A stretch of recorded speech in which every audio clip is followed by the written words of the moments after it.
होते ना तो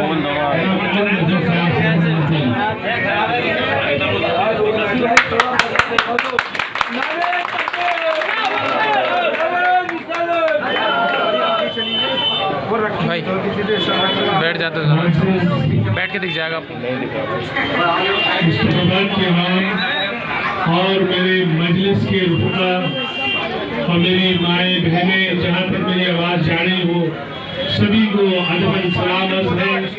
मैं आप तमाम लोगों का शुक्रगुजार हूँ कि आप लोगों ने अपना कीमती वक्त निकाल कर जनाब फखरुद्दीन साहब के ऑफिस के उद्घाटन के मौके पर तशरीफ लाए और आपने अभी हाफिज कासिम उस्मानी साहब की तकरीर समाप्त फरमाई। वो नौजवान जिसने सीए एनआरसी प्रोटेस्ट में बहुत सारी तकलीफ झेली और वो नौजवान जो बहुत कम उम्र में इतनी तकलीफ झेलने के बाद इस मजलिस की दीवानगी में अपना पूरा वक्त लगा रहा है, उसका नाम था कासिम उस्मानी, जिसको आप अभी लोग सुन रहे थे। मेरे साथ दिल्ली प्रदेश की और लीडरशिप भी मौजूद है। जनरल सेक्रेटरी शाह आलम सिद्दीकी साहब, ऑर्गेनाइजेशन सेक्रेटरी अब्दुल गफ्फार सिद्दीकी साहब, IT सेल के हेड मारूफ खान साहब, या यहाँ के जो अध्यक्ष हैं इंतजार साहब, जमील अहमद साहब, और जो यहाँ के मेरे जो मोअज़्ज़िज़ जो मजलिस के सिपाही हैं, मैं आप तमाम लोगों का खैर मकदम करता हूँ और शुक्रिया अदा करता हूँ कि आपने इतना बढ़िया प्रोग्राम किया, इतना शानदार रोड शो जो चांदबाग की पुलिया से लेके यहाँ तक आप लोग लेकर आए। आपकी इज्जत और एहतराम जो आपने मुझे दी, मैं आपका हमेशा शुक्रगुजार रहूंगा।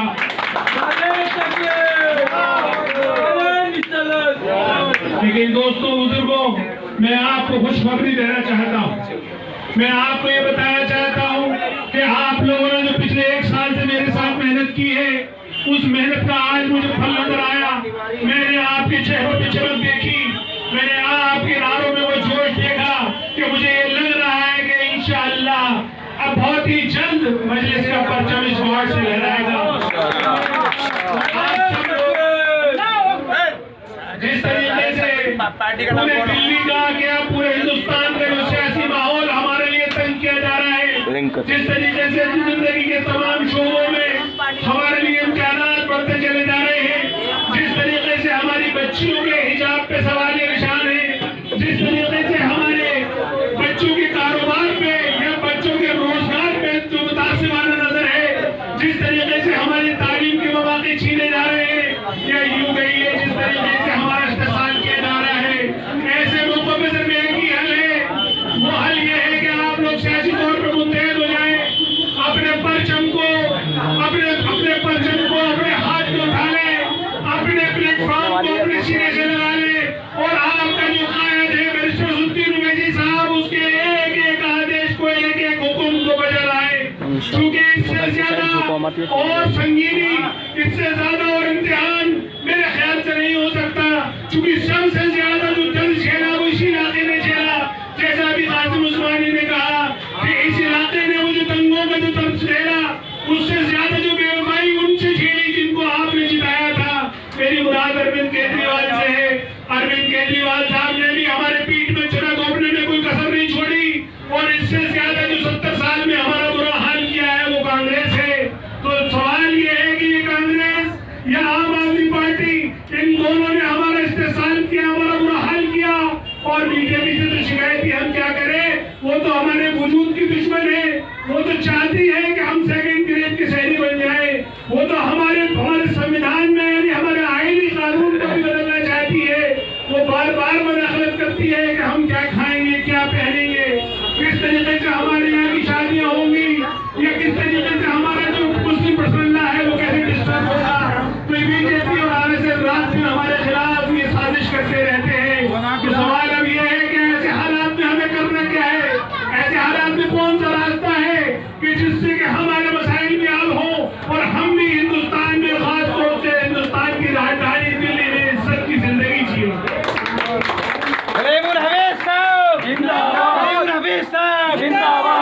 बहादुर वैसे जिंदाबाद, पार्टी जिंदाबाद।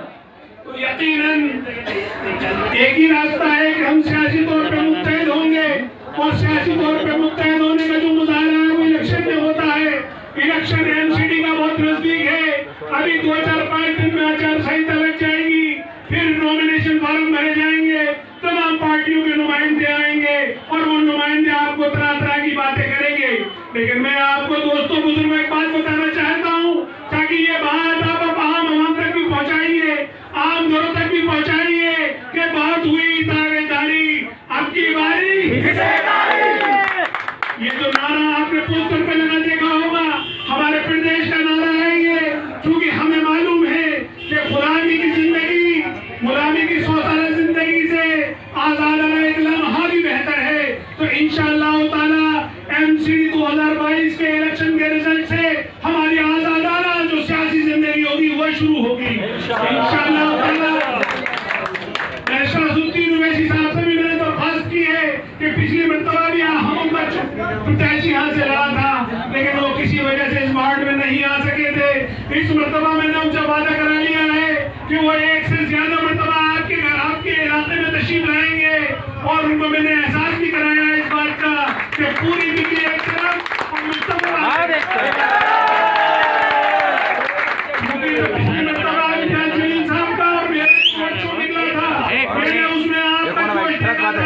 मैंने आपकी वो मोहब्बत देखी थी, उस मोहब्बत को जब मैंने उनके सामने बयान किया, मैंने उनसे कहा कि मुस्तफाबाद की आवाम आपके लिए आग बिछाए बैठी है, आपके लिए फूल बिछाए बैठी है, आपको वो इतना चाहती है कि एक नजर देखना चाहती है। तो उन्होंने ये कहा मुझसे, करीम साहब मैं उत्तर प्रदेश से फ्री हो जाऊं, आप जितने प्रोग्राम लगाएंगे मुस्तफाबाद के में इंशाअल्लाह उतनी मरतबा नौजवानों ने ये बात समझ ली कि हमें अपनी सियासी हिस्सेदारी में हमारी इज्जत है। जाहिर है कि एमसीडी चुनाव हो या असेंबली का हो या लोकसभा का हो, इनके ही थ्रू हमारे तमाम मसाइल होंगे जो यहाँ के लोकल मसाइल हैं। खासतौर से इस इलाके में स्कूल नहीं है, न प्राइमरी स्कूल है, न सीनियर सेकेंडरी स्कूल है, इस इलाके में अस्पताल नहीं है, इस इलाके की ड्रेनेज सिस्टम ठीक नहीं है, इस इलाके की साफ सफाई नहीं है, इस इलाके में जो और वेलफेयर स्कीम्स है, खासतौर से आंगनबाड़ी का काम नहीं होता, और जो गवर्नमेंट की स्कीम्स है वो इस इलाके में नहीं दी जाती। तो इसके लिए हमने एक पूरी स्टडी कराई है, जो बहुत जल्दी 15-20 दिन में वो रिपोर्ट छाया हो जाएगी। उस रिपोर्ट के थ्रू आपको वो आईना नजर आएगा कि आखिर दिल्ली में क्या हाल है। खासतौर से आम आदमी पार्टी ने जितनी भी अपनी स्कीम चलाई है वो ज्यादातर बहुत इलाकों में चलाई है, ज्यादातर वहाँ पे बनिए पंडित या उनके जो मालदार तबकात हैं वो रहते हैं, उन्हीं इलाके के स्कूल चमकाए हैं, उन्हीं इलाकों की उन्होंने अस्पताल चमकाए हैं, उन्हीं इलाकों में झाड़ू लगवाते हैं। लेकिन जितने भी मुस्लिम इलाके हैं या दलित इलाके हैं उन्होंने उनको जानबूझ कर नजरअंदाज किया है। कल ही की बात है, एक अरविंद केजरीवाल ने ट्वीट किया कि देखिए हमने कितने अच्छे स्कूल बनाए, कितने अच्छे स्विमिंग पूल है। तो एक बच्चे ने, मुस्तफाबाद का वो बच्चा है, उसने उसको रिट्वीट किया, उस रिट्वीट पे उसने ये लिखा कि क्या तुम्हें वहाँ के स्कूल नजर आते हैं जिसमें स्विमिंग पूल है, तुम्हें ये कूड़े का खत्ता जो मुस्तफाबाद के स्कूल के बाहर है तुम्हें ये नजर नहीं आता। जब मैंने उस बच्चे का ट्वीट रात 12 बजे देखा या शायद 12:30 देखा, तो मैंने 12:30 बजे ही उसको रिट्वीट किया और मैंने पूछा अरविंद केजरीवाल जवाब दो। तो मेरे दोस्तों भाइयों, काशिफ भाई जिंदाबाद, काशिफ भाई जिंदाबाद, जिंदाबाद। देखिए वो बच्चा भी यहीं पर मौजूद है। देखिए मुझे नहीं पता था, मैं जानता नहीं इस बच्चे को, लेकिन मैं आपको ये बात बता रहा हूँ, ये सारा क्रेडिट शराफुद्दीन ओवैसी साहब को जाता है। उन्होंने उन नौजवानों में वो हौसला जगा दिया है, वो हिम्मत जगा दी, वो बात करने की वो जबान अदा कर दी और वो तरीका बता दिया कि आखिर संविधान के दायरे में लेकर कैसे आपको अपने मुतालबात पूरे करने हैं। तो यही वो लड़का, दूसरी मिसाल में आपको उस मुस्कान की देना चाहूंगा। उस मुस्कान बच्ची जो हिजाब में थी, उसे चंद भगवादारी गुंडे जब उसको घेर रहे थे और वो सैकड़ों की तादाद में थे, वो लड़की मुस्कान अकेली थी, लेकिन जब उसको घेरा गया और उसके हिजाब पे पत्तियां कसी गई, तो उस बच्ची की हिम्मत देखिए कि उसने अल्लाहू अकबर की सदा बुलंद करके अपने ईमान और अपने संविधान की उसने दुहाई दुआएं दी और उसने ये बात कही कि आखिर ये मुझे हिम्मत तब आई जब मैं बैरिस्टर असदुद्दीन ओवैसी साहब की वीडियो सुनती हूँ। तो मेरे दोस्तों बुजुर्गों, ये बैरिस्टर असदुद्दीन ओवैसी साहब का उनका एहसान है, ये मुझ पर भी एहसान है, मैं उनका एक सिपाही हूँ, आप लोग भी उसी तरीके से एक सिपाही हो। तो आओ मेरे दोस्तों, आओ मजलिस के जानो और बैरिस्टर असदुद्दीन ओवैसी साहब का जो पैगाम है वो घर घर पहुँचा दो, एक एक बहन तक पहुँचा दो, भाई तक पहुँचा दो कि ये सबसे अच्छा वक्त है अपनी क़यादत को डेवलप करने का। यकीनन आपके बीच में से आपके बच्चों के साथ, आपके मसाइल के साथ जब एक कैंडिडेट यहाँ से मजलिस का जीत के जाएगा तो मजलिस में यकीनन वो आपकी बात करेगा, मुस्कान की तरह नमस्ते की सलाम करेगा, इस बच्चे की तरह वो भी ट्वीट करेगा, तुम्हारे पास पूरी दिल्ली में लौटाने के लिए पैसा है, तुम्हें अपना चेहरा चमकाने के लिए 600 करोड़ रुपए साल में खर्च करते हो और मुसलमानों की गलियों में तुम्हें सफाई करने तक के सफाई कर्मचारी तो मेरे दोस्तों बुजुर्गों, मैं आपसे सिर्फ इतनी सी इंतजार करूंगा, एक बेहतरीन मौका है, हालात साजगार है, पब्लिक में मोहब्बत है और बैरिस्टर असदुद्दीन ओवैसी साहब भी आपकी खिदमत करने को तैयार है, दिल्ली की भी पूरी लीडरशिप आपके साथ है।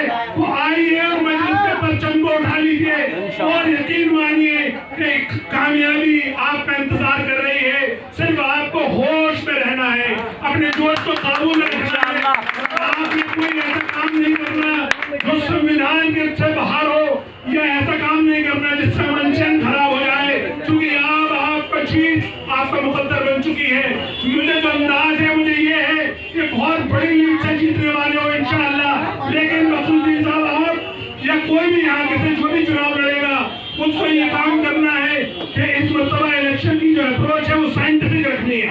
साइंटिफिक अप्रोच का मतलब ये है कि आप लिस्ट के थ्रू चलिए, बूथ वाइज चलिए, हर बूथ पे जिम्मेदारी बांटिए और उनको ये एहसास कराइए कि देखिए हमारे लिए ये सिर्फ सियासत नहीं है, ये हमारे वजूद का सवाल है, हमारी नस्लों के वजूद का सवाल है।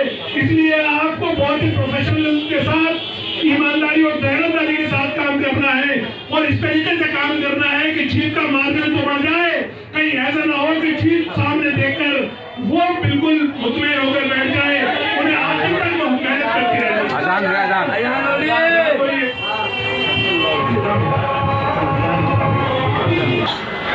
और भी हजरात हैं जो हमारे यहाँ से टिकट के ख्वाहिशमंद हैं, चाहे आले हिंद के थ्रू इस पूरे इलाके की खिदमत करने वाले, खासतौर से दंगों में गैर मामूली काम अंजाम देने वाले डॉक्टर अनवर साहब, असगर अली अंसारी साहब, शाहिद राय साहब, हमारे बहुत ही मैं तो उनसे पहली बार ही मिला हूँ, दूसरी मुलाकात है हसमुद्दीन सैदी साहब की, जो मुझे तो बहुत ही मोअज़्ज़िज़ और शरीफ और जब बात करके इनसे अच्छा लगता है।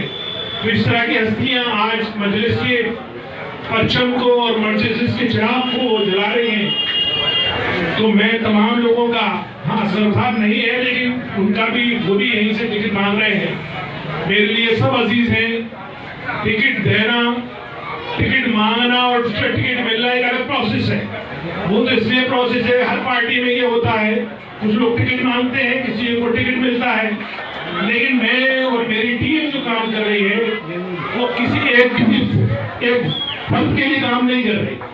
मेरी टीम मजलिस के लिए काम कर रही है, आप लोगों के लिए काम कर रही है और पूरे मिल्लत इस्लामिया को सियासी कुव्वत दिलाने के लिए काम कर रही है। और ये सियासी कुव्वत ऐसी हासिल नहीं होगी। इस सियासी कुव्वत को हासिल करने के लिए मुझे आपको सबको कुर्बानी देनी होगी। हो सकता है मेरे और आपके चाहने वाले को टिकट ना मिले, हो सकता है कि मेरे और आपके चाहने वाले को टिकट भी मिल जाए और वो लड़े और ना जीत पाए, तब भी आपको थक के नहीं बैठना है, अपने हौसले और आज़म के साथ डटे रहना है, क्योंकि ये लड़ाई लंबी है, ये लड़ाई छोटी नहीं है। आप ये मत समझिए ये एमसीडी के इलेक्शन पे खत्म हो जाएगी या 2025 के विधानसभा पे खत्म हो जाएगी, नहीं। अब अपना मिजाज बना लीजिए और डरने घबराने की जरूरत नहीं है, हमेशा लड़ने का एक मिजाज बना लीजिए। अपनी नस्लों के लिए अपने वक्त को कुर्बान करना सीखिए, अपनी पार्टी को आगे करते रहिए, सिंचाई करते रहिए, मजबूत करते रहिए। जितना ये दरख्त तरावर होगा, जितना ये दरख्त फलदार होगा या सायेदार होगा, उतनी आपकी नस्लें महफूज रहेंगी। आप समझ लीजिए, अगर हमारे अबाओ-अजदाद ने इस पे काम किया होता तो आज हमारा ये बुरा हाल न होता। अगर आप मिसाल के तौर पे केरला देखें या तेलंगाना या हैदराबाद देखें तो उनके बुजुर्गों ने खुद मजलिस को सन 58 में ये पौधा लगा था। आज ये तरावर दरख्त बन के फल भी दे रहा है और साया भी दे रहा है और पूरे हिंदुस्तान में खुशबू भी बिखेर रहा है। ये इसीलिए पॉसिबल हुआ क्योंकि सन 58 में उन बुजुर्गों ने ये बीज बोया था। वो एक अलग बात है कि हमारे बुजुर्गों ने उसे इस तरह से नहीं सोचा, लेकिन अभी देर नहीं हुई है। अगर आज हम इस बीज को बोएंगे तो इंशाअल्लाह 70 साल बाद हमारा भी दरख्त ऐसे ही फल देगा, ऐसे ही साया देगा, ऐसे ही खुशबू देगा। मेरे दोस्तों बुजुर्गों, मुझे सिर्फ आपको इतना ही एहसास कराना था कि बाकी सारी सियासी जमातें सियासत करती है, करेगी, उनको करने का अख्तियार है, उनको भी संवैधानिक अख्तियार है। लेकिन मजलिस के ताल्लुक से मैं सिर्फ इतना ही कहना चाहता हूँ कि जमहूरी निजाम में हम सियासी जमात जरूर है, सियासत जरूर कर रहे हैं, संविधान के अंदर में सियासत कर रहे हैं, लेकिन हमारा जज्बा और हमारा ईमान हमारे मिल्लत इस्लामिया को कुव्वत दिलाना। इस जमहूरी निजाम में चूंकि सियासत के थ्रू कुव्वत मिलेगी, इसलिए हम सियासत करने आए हैं। तो मेरी आप तमाम खासतौर से नौजवानों से ये दरखास्त है कि सोशल मीडिया पे भी आप लोग एक्टिव हो जाइए। अब उत्तर प्रदेश का चुनाव खत्म हो चुका है, कल उसकी भी पोलिंग हो जाएगी, बात खत्म हो जाएगी, रिजल्ट 10 तारीख को आएगा। रिजल्ट जो भी आए, लेकिन बैरिस्टर साहब ने पूरे उत्तर प्रदेश में यदि वेस्टर्न यूपी से लेके ईस्टर्न यूपी तक एक एक खित्ते में जाके, एक एक इलाके में जाके आपके दर्द और आपकी तमन्नाओं की तर्जुमानी की है और खासतौर से नाम नेहाद सेकुलर पार्टियों की आंख में आंख डाल के इस बात का एहसास कराया है कि तुम जो अब तक बंधुआ वोट समझते थे मुसलमानों को, अब वो तुम्हारी जागीर नहीं है। अब मुसलमान जाग चुका है, मुसलमान ने होश के नाखून ले लिए हैं और मुसलमान ने अपने नस्लों को बनाने की तैयारी कर ली है। तो ये जो काम उत्तर प्रदेश में उन्होंने किया बैरिस्टर साहब ने, वो हमारे दिल्ली में काम आएगा। क्योंकि जाहिर बात है हम लोग कहीं ना कहीं उत्तर प्रदेश के बिहारी से हैं और वहाँ पे ऑलरेडी मजलिस अपनी जीत के परचम लहरा चुकी है। तो दोस्तों, अब ये जिम्मेदारी जीत की आपकी है। ये आप इसको कितनी बड़ी जीत करते हो, यकीनन आपको मुश्किलात आएंगी, यकीनन आपके थोड़े साथी आपको ये कहेंगे, ये इलाके का दबंग आपके पास आएगा और आप कहेगा कहाँ चक्कर में पड़ गए पतंगे, आइए मेरे साथ कांग्रेस में आइए, मैं आपको हिफाजत करूंगा, आइए झाड़ू पे आइए, मैं आपको पुलिस से बचा लूंगा। या बीजेपी वाला भी इसी तरह की बातें करेगा। लेकिन दोस्तों बुजुर्गों, घबराने और डरने की जरूरत नहीं है। नुकसान पहुंचाने की साथ सिर्फ एक ही है, वो है अल्लाह। अगर अल्लाह नहीं चाहेगा तो आपका कोई बाल बीका नहीं कर सकता। इसलिए आपको बिल्कुल अपने अज़्म पे अड़े रहना है और लोगों को इस बात को समझाना है कि आखिर कभी से तो हम काम शुरू करेंगे, कब तक आखिर हम डर डर के सियासत करेंगे, आखिर कब तक हम खौफ में रहकर सियासत करेंगे। ये मुल्क हमारा है, ये सियासी निजाम हमारा है, हमें भी अपनी हिस्सेदारी चाहिए। तो जाहिर है कि वो आने वाले इलेक्शन में आपके जज्बात और आपके अमल से जाहिर होगी। इन्हीं अल्फाज के साथ मैं आप तमाम हज़रात का शुक्रिया अदा करता हूँ।